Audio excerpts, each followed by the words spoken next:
साथीहरु, गाई भैँसीको लागि मोहरी बनाउनुको मोहरी कसरी बनाइन्छ म तपाईहरुलाई केही जानकारी दिन्छु तथा हेरेर पनि सिक्न सक्नुहुन्छ। त्यसको लागि हामीले सबभन्दा पहिला 7 मिटर रस्सी लिने।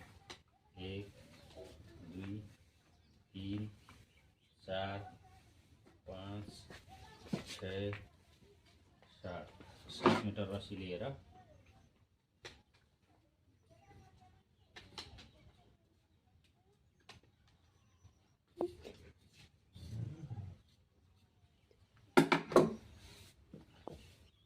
अब यो 7 मिटर रस्सीको दुईटै टुप्पो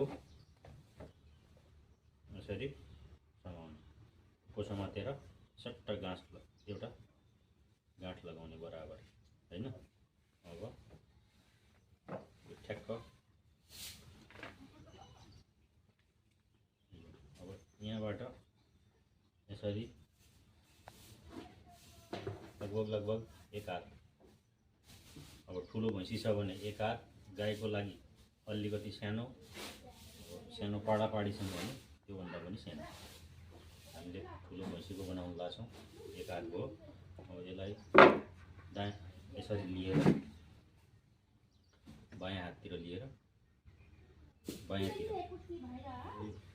यो यतापट्टिको रस्सीलाई हामी बाहिर निकाल्छौँ। बाहिर निकालेर लगभग यति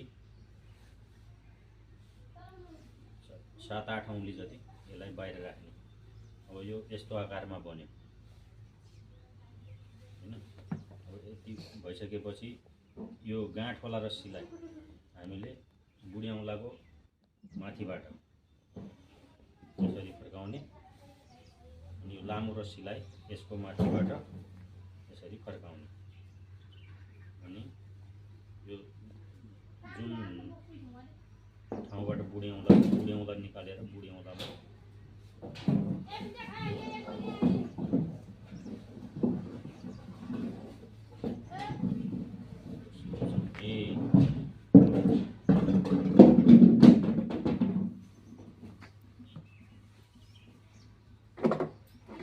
त्यसपछि यसलाई रस्सीलाई ठ्याक्क उल्टो घुमाउने, गाँठ भएकोलाई दायाँतिर, लामो रस्सीलाई बायाँतिर।